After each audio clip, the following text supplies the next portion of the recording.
Hora do grande debate aqui no Expresso CNN. A partir de agora, temas relevantes com visões diferentes sobre o mesmo assunto, para você construir então a sua opinião. Contas da Justiça Eleitoral revelam que no ano passado, vários partidos usaram verba pública do fundo partidário para remunerar empresas ligadas a políticos, a amigos e parentes de políticos. Ao todo foram gastos 937 milhões de reais. A maior parte foi dinheiro público. O tema de hoje é: o fundo partidário deveria acabar no Brasil? Os nossos debatedores são Bruno Salles, advogado, mestre em Direito Penal. Boa noite, Bruno. Boa noite, Mona Lisa.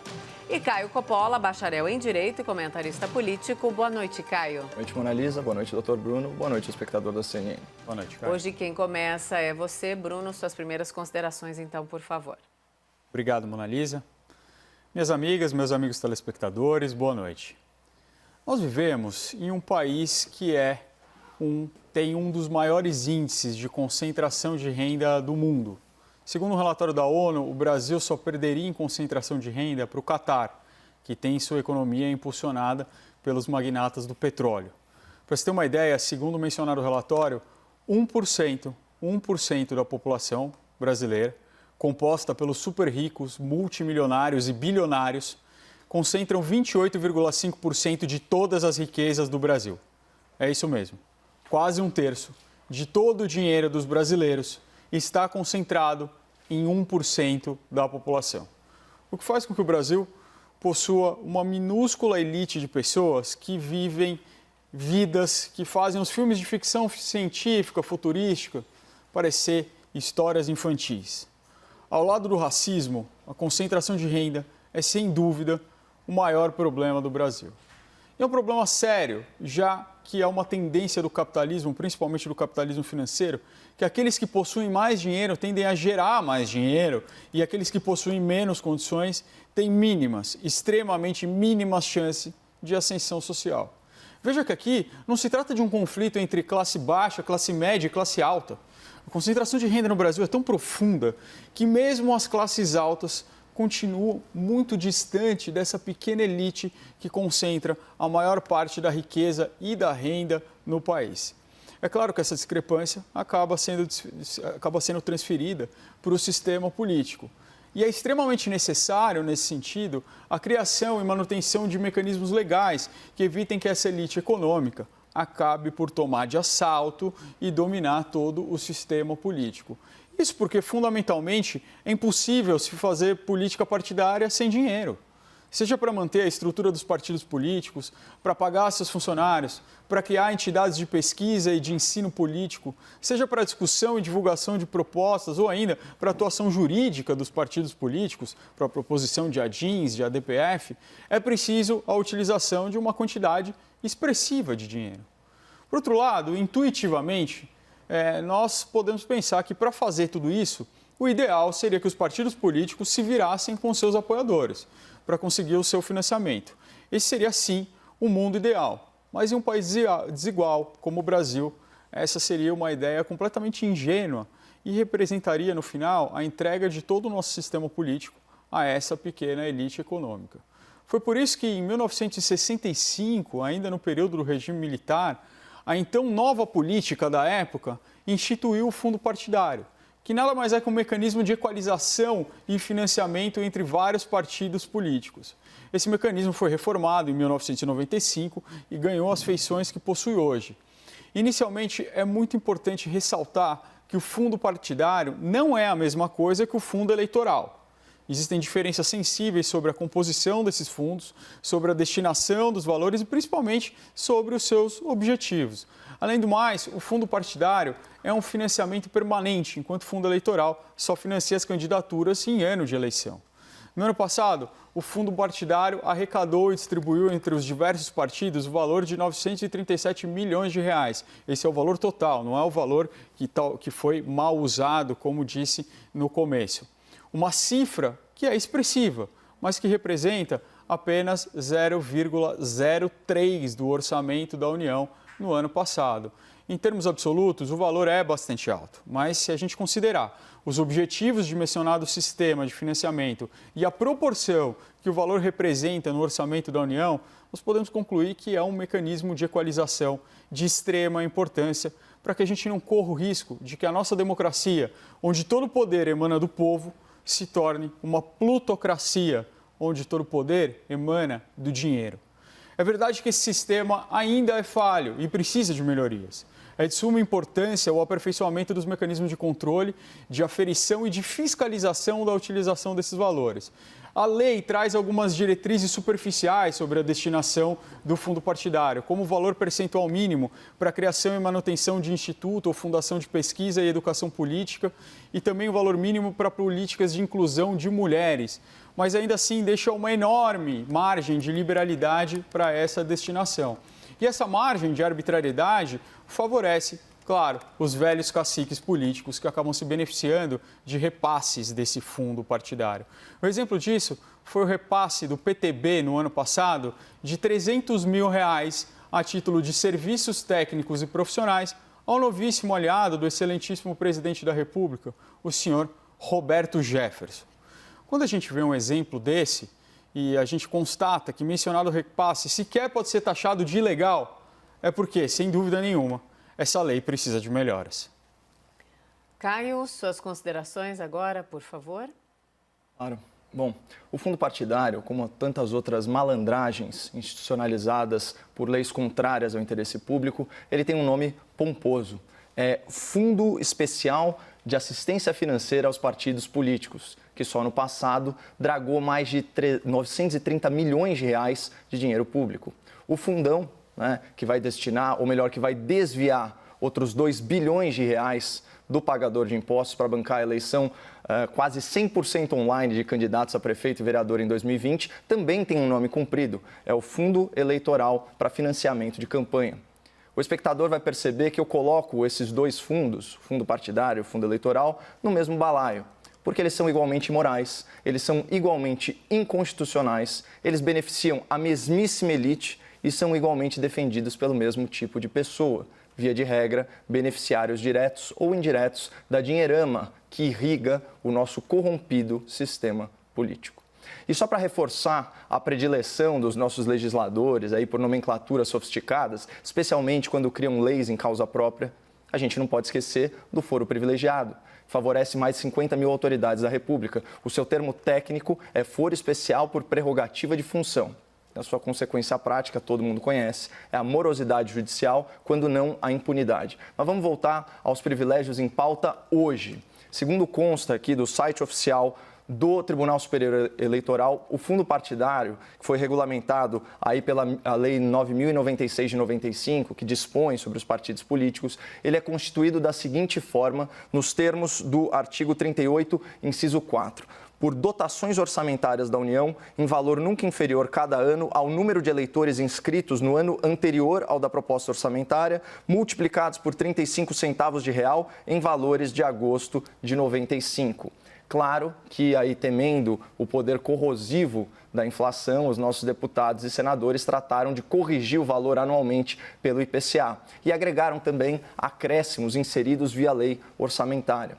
Mas percebam um detalhe muito importante. Esse valor, que compõe aí grande parte do fundo, ele não varia de acordo com a performance econômica do país, muito menos com a performance eleitoral, que pode ser medida objetivamente por votos válidos na eleição anterior. Ou seja, é um recurso reservado aos partidos, mas completamente desatrelado à nossa realidade econômica, sobre a qual os políticos têm muita responsabilidade. E é completamente desvinculado da nossa experiência política e o apreço pelas estruturas partidárias. Então, eu trago aqui uma matéria da revista Veja, outubro de 2018. Brancos, nulos e abstenções batem recorde e somam 42 milhões de pessoas. Número expressa desconfiança e descrédito com relação à política. E aqui uma observação importante sobre esses dados. 31 milhões de cidadãos brasileiros deixaram de votar. Isso é 1 em cada 5 eleitores, 21% do eleitorado. Lembrando que a lei determina como base de cálculo os eleitores inscritos, sem excluir o percentual de abstenções e votos nulos ou brancos. Outro ponto, as pesquisas do Datafolha de 2019 sobre o grau de confiança nas instituições democráticas demonstra a justificada descrença da população nas organizações partidárias. Só 5% e 3 meses mais tarde, só 4% dos entrevistados disseram confiar muito nos partidos políticos. No último levantamento, o grau de desconfiança chegou a quase 60%, mas em 2018, que foi ano de eleição, esse número bateu 68% dos eleitores. Aí eu te pergunto, espectador, você acha que se fosse consultada, a população aprovaria a dotação de quase R$1 bilhão de dinheiro público para partidos políticos? Provavelmente não. Mas vamos pensar naquela ínfima minoria que, como o doutor Bruno, eventualmente respondesse sim, eu concordo em reverter dinheiro da educação, da saúde e da segurança para partidos políticos. Vamos imaginar essa pergunta com uma agravante simples e factual. Você é a favor do uso de quase R$1 bilhão de dinheiro público para financiar partidos políticos durante a pandemia? Certamente nós evoluiríamos do provavelmente não para o claro que não, óbvio que não. Principalmente se o grande público tivesse acesso à informação política de maior qualidade e profundidade, como tem a seleta audiência da CNN. O nosso espectador sabe muito bem o destino preferencial dessas verbas, conforme consta inclusive do enunciado desse debate e como denunciado por matérias da imprensa especializada ao longo dos últimos meses. Eu separei aqui 2 manchetes da Folha de São Paulo que ilustram bem essa situação. Fundo público partidário paga empresas de dirigentes e salário de parentes, amigos e políticos sem mandato. Legendas gastaram 937 milhões em 2019. Isso é uma matéria agora, de 8 de agosto. Uma segunda reportagem fala o seguinte, aspas, abastecidos por verba pública, partidos pagam 18 milhões a empresas de filiados. Levantamento mostra a contratação pelas siglas de firmas de dirigentes como escritórios de advocacia. Essa matéria é do finalzinho de 2019. Essas denúncias, espalhadas pelo tempo, elas denotam um sistema político viciado e corrompido, que funciona como um mecanismo perverso de perpetuação no poder, que, embora seja legalizado, fere princípios básicos do direito, da democracia e da moralidade. Ao longo do debate, eu pretendo demonstrar como as elites políticas se blindam dentro dessas estruturas partidárias e se valem do seu dinheiro para se locupletar e para obterem vantagens injustas no processo eleitoral, freando a tão necessária renovação política. Vamos então ao debate. Bruno e Caio, por favor. Caio, eu concordo em parte com você que tem muitas coisas deletérias desse sistema ainda. Essas reportagens que você citou ao final da sua fala, elas são muito importantes porque elas mostram que, de fato, não há critérios exatos para regular a utilização desses valores do fundo partidário. E veja que as 2 matérias são muito interessantes. Na primeira se diz, olha, há um repasse de valores para pessoas que não são dirigentes partidários. E na segunda fala, olha, há o repasse de pessoas que são filiadas ao partido. Então, uma hora pode, uma hora não pode. E, na verdade, a lei não proíbe nenhum dos dois, né? E sobre escritórios de advocacia, ora, um dos legitimados para ir à Suprema Corte, para propor algumas ações constitucionais, como ação direta de inconstitucionalidade, ação de descumprimento de preceito fundamental, ação direta de constitucionalidade, ADC, eles são os partidos políticos. É um rol pequeno de pessoas. E, claro, o partido político precisa de um escritório de advocacia, de um profissional que possa fazer isso. Além disso, o fundo partidário permite também que se contratem advogados para questões relativas ao último pleito eleitoral. E, para isso, precisa pagar. Advogado, ele precisa ter a sua remuneração. Ele é um profissional como qualquer outro dentro de um sistema capitalista. Ele presta serviço, ele recebe. Agora, o fato é que, sim, podem ser encontrados alguns desvios. É o caso, por exemplo, do que essa matéria traz de certos pagamentos do PSC para uma empresa de automotiva que seria ligada a um dos dirigentes partidários. Ora, isso aí tem cara de que algo não está errado, né? Não tem problema, por exemplo, se pagar uma empresa de alguém que é filiado que efetivamente prestou esse serviço, que não é só um desvio do valor público. Isso é do jogo. Não há qualquer vedação na Constituição ou na lei de que um filiado preste serviço. Aliás, isso seria inconstitucional. Você não pode impedir que uma pessoa preste determinado serviço, desempenhe qualquer função, porque ela é ligada a tal ou qual partido político. Pelo contrário, isso é legítimo. E é legítimo também que o partido político procure pessoas que estejam alinhadas ideologicamente aos seus programas. Você não consegue pensar na hipótese, por exemplo, de se procurar, do PT, procurar o parqueteiro do PSL para fazer a sua campanha. Isso, claro, não seria muito lógico. Caio? Bom, Bruno, já que você citou o PT, é impressionante como a justificativa do Partido dos Trabalhadores e a sua preexistência do financiamento público de partidos, de estruturas partidárias e campanhas é similar. Aspas.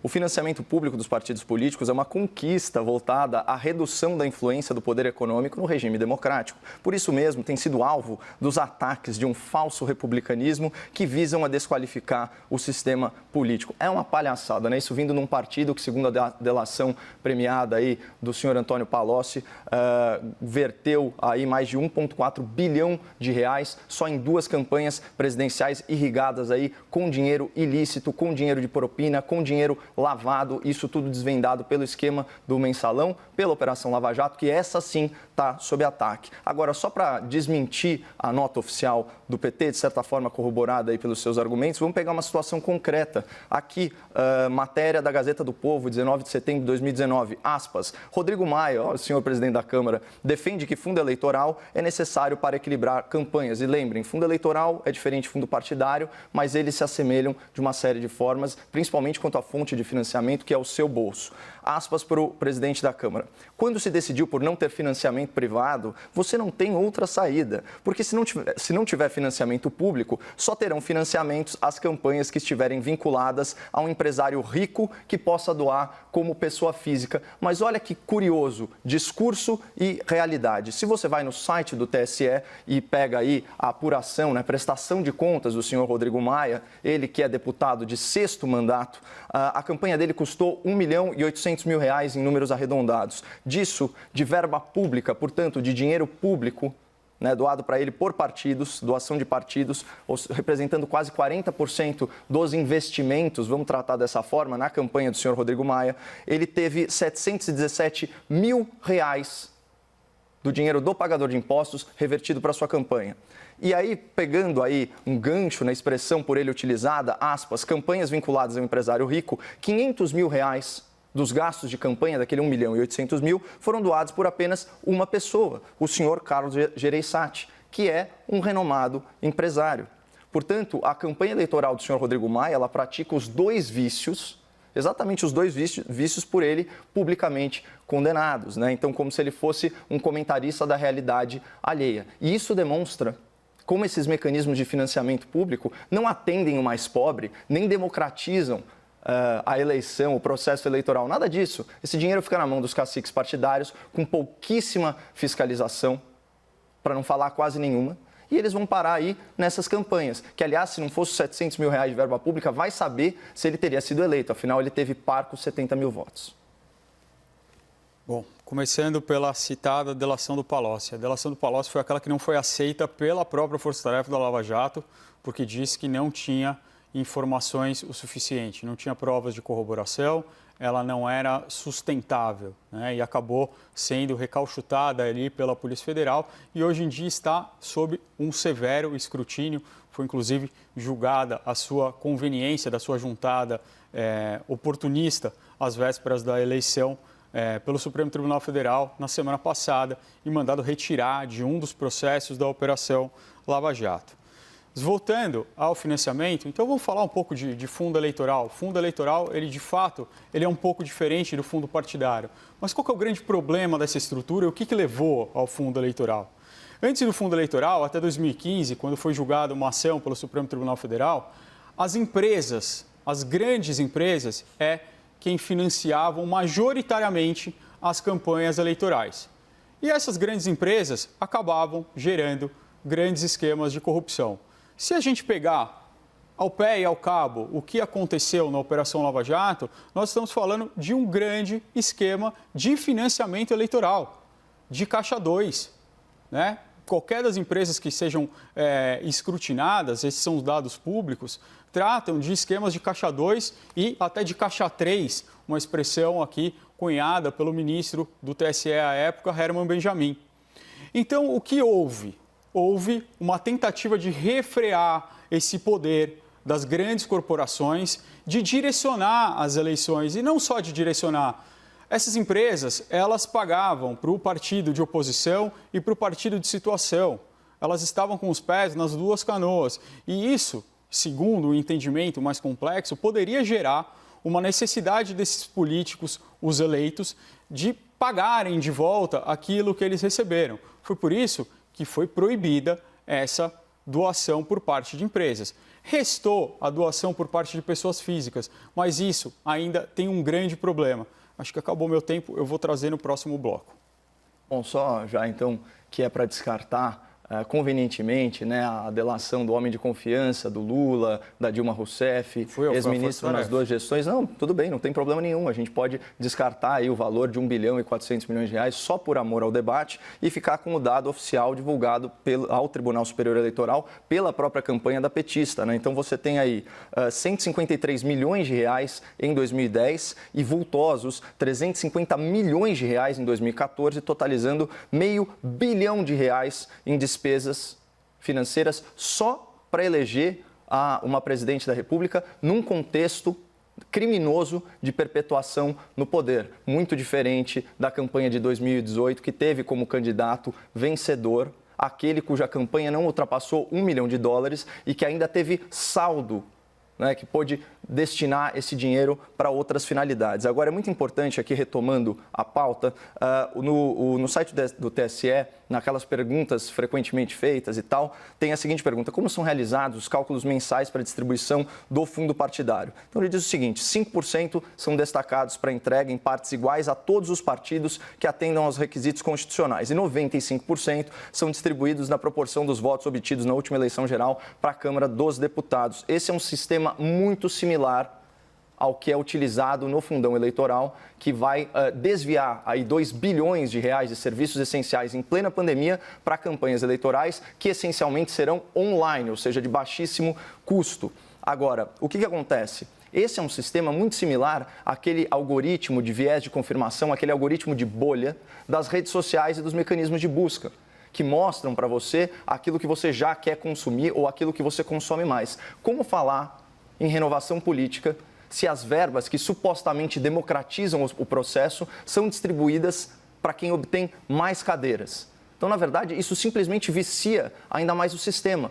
Então, isso é uma prova de que esse não é um sistema para democratizar coisa nenhuma. Pelo contrário, é um sistema criado, pensado por uma elite para se manter no poder, seja pela distribuição das regras conforme a lei e pela distribuição do dinheiro dentro das próprias estruturas partidárias, que são controladas por meia dúzia de caciques. E é para lá que vai o dinheiro, como ficou bem ilustrado no caso do senhor Rodrigo Maia. É uma campanha do excelentíssimo presidente Jair Bolsonaro, que não gastou mais de US$1 milhão declarados, né? Porque, segundo reportagens aí, o valor utilizado em disparos em massa por empresários em benefício dessa candidatura foram valores vultosos. E essas reportagens a gente vai considerar. Essas reportagens a gente vai considerar, as outras não. Tá bom. As do PT não, só as do Bolsonaro. Tudo bem. Dois pesos, duas medidas. Falando de um ponto específico, se você me permitir, eu continuo. Eu posso? Pode, foi só uma parte, doutor. Obrigado. Vão ser investigados esses disparos em uma CPI, que é a CPI da fake news, em um processo de cassação no TSE, também está sob escrutínio isso nessa Corte Superior, e também em vários outros foros que mostram, né, inclusive no inquérito do Supremo Tribunal Federal, que mostra uma rede de financiamento de manipulação de informações dentro do contexto de internet. E isso, claro, muda bastante os resultados de uma eleição. Isso é bastante importante ser trazido, porque mostra que não existe milagre, né? Não existe qualquer milagre. Agora, voltando ao ponto do fim do financiamento por empresas. Quando você tem o fim do financiamento por empresas, você tem duas grandes opções. Você tem uma opção de fazer um financiamento público ou de fazer um financiamento só por pessoas físicas. Aqui no Brasil foi feito um modelo misto. uma parte de financiamento desse fundo eleitoral e uma parte do financiamento direto. Qual que é o grande problema? O grande problema é que existe um limite de valor que cada pessoa física pode doar para um determinado partido político ou para uma candidatura individual. Esse valor, no Brasil, ele é limitado pelo valor da renda dessa pessoa, é um percentual do valor da renda oferida por essa pessoa. Tem 2 países no mundo que fazem dessa forma, é o Brasil e a Índia. Qual o problema disso? Isso leva naquela situação que o deputado Rodrigo Maia disse. Ora, as pessoas mais ricas e ligadas às pessoas mais ricas terão um financiamento maior. As candidaturas independentes, as candidaturas novas de pessoas que querem ir para a política e fazer uma política diferente, essas não teriam chance, a não ser que ela tivesse um amigo, um padrinho com muito dinheiro. E isso é muito difícil de acontecer. Então, esse sistema poderia ser melhorado com um limite individual para todo mundo. Esse valor poderia ser fixado em um valor direto, um valor, por exemplo, de 20, de 30, 50 mil reais, isso precisaria ser estudado, e não deixasse as pessoas com mais poderio econômico com maior capacidade de contribuição para campanhas eleitorais. Bom, aí atendendo aos critérios do meu debatedor sobre as informações da imprensa que a gente deve ou não deve considerar, eu vou pegar aqui outra matéria da Folha de São Paulo, que certamente ele não vai arguir em relação à autoridade que fala, mas o conteúdo dessa matéria diz o seguinte, aspas, levantamento feito pela Câmara com base nos dados do TSE mostra que dos 513 deputados que vão tomar posse, que tomariam posse, essa matéria de 2018, no ano que vem, 251 foram reeleitos, o equivalente a 49% do total. Vê se vocês acham que isso tem cabimento, tá? Num país em que 5% das pessoas, apenas 5% das pessoas confia nos partidos políticos, apenas 7% das pessoas confia no Congresso. Faz sentido 50% de parlamentares reeleitos? É óbvio que não.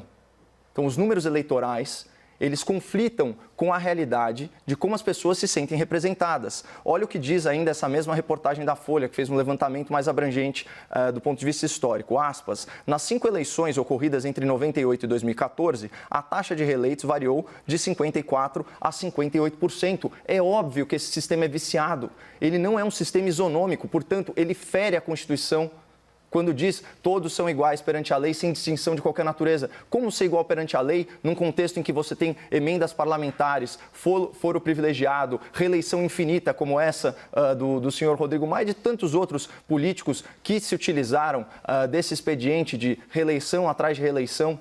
É óbvio que perto de um candidato neófito que está entrando agora na política, que seja bem intencionado, é óbvio que você tem uma disparidade tremenda.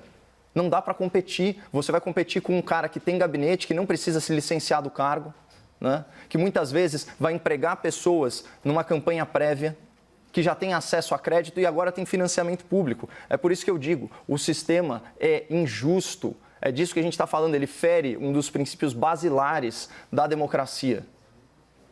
1 minuto e meio antes dos argumentos finais, tá, Bruno e Caio? Só para vocês saberem. Bruno, obrigado. Por favor. Caio, na verdade, não é só que tem uma alta taxa de reeleição entre os parlamentares. Existem pesquisas que mostram uma hereditariedade dos parlamentares. Que muitos dos parlamentares, essa cifra agora eu não lembro de cabeça, mas chegava quase a 50%, eram relacionados ou filhos ou parentes de algum outro parlamentar. E isso a gente vê aos montes no Congresso. Exemplos que você citou, o próprio Rodrigo Maia, filho de um político importante do Rio de Janeiro.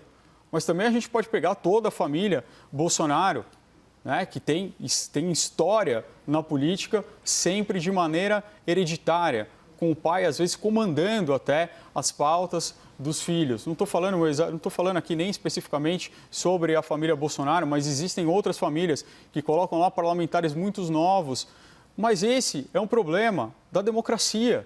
Assim como eu não posso contestar que o presidente da República, Jair Messias Bolsonaro, foi eleito democraticamente, eu também não posso contestar que essas pessoas foram eleitas. Elas foram eleitas, elas tiveram votos. Se o sistema é ruim, e eu acho que ele realmente é injusto, ele pode melhorar para facilitar candidaturas novas, nós precisamos mudar o sistema, mas não destruir o sistema, porque o sistema está de acordo com as normas, com o arcabouço legal que hoje existe. Vamos para os argumentos finais. Caio, você começa. Eu acredito que o sistema, ele simplesmente institucionalizou uma malandragem, um mecanismo perverso de perpetuação do poder que vai na contramão do que se espera de uma democracia que tem como princípio basilar justamente a isonomia, portanto, a igualdade de condições no processo eleitoral. Partidos públicos não são partidos políticos não são organizações públicas, são organizações privadas, como o seu clube, como a sua igreja. Eles têm que ser sustentados por doações, seja ela de serviço, de produtos ou doações financeiras dos seus filiados. Você pega os grandes partidos desse país, isso vale MDB, PSDB, PT, eles listam milhões de filiados, milhões. Vamos ver se eles são realmente representativos, cobrem R$1 por mês, R$1 por mês dos seus filiados, vamos ver o que acontece. Especialmente se eles souberem, né, para onde que está sendo revertido esse dinheiro. Porque se você pegar a matéria da Folha de São Paulo, até tratando de candidatos presidenciáveis, como a Luciana Genro e o senhor Ciro Gomes, eles foram diretamente beneficiados, empresas a eles relacionadas, escritórios de advocacia, inclusive, com verbas aí ultrapassando as dezenas de milhares de reais. Então, assim, o sistema, ele é podre, mas ele é de fácil correção. Basta as pessoas estarem informadas e cobrarem os seus parlamentares, porque eu não consigo acreditar que a população brasileira é a favor de uma eleição injusta. Bruno, argumentos finais? Obrigado, Mona Lisa. De fato, o sistema precisa de correções. Precisa, e isso é muito claro. Nós precisamos ainda de uma reforma política ainda mais profunda. Mas eu preciso deixar claro para o espectador da CNN que a questão do financiamento de campanha não é uma coisa exclusiva de tal ou qual partido.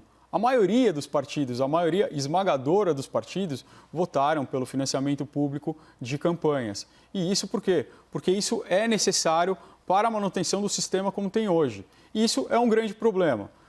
Qual é o grande problema? O nosso marketing político no Brasil é uma coisa hollywoodiana, ou talvez bollywoodiana, porque tem filmes, tem pessoas sendo entrevistadas, tem aquela coisa emocional, propagandas às vezes de 5, 10 minutos, e aí vai para outro problema da coalizão de partidos políticos, quando se poderia fazer uma coisa muito mais sóbria e muito mais programática, em que os políticos fossem prestar informações sobre os seus programas de governo. O que não aconteceu e o que parece ser completamente irrelevante hoje em dia nos pleitos presidenciais no Brasil, tendo em vista que o presidente eleito sequer participou dos debates das eleições passadas. Obrigada, Bruno. Boa noite. Obrigada, Caio. Boa noite. Boa noite.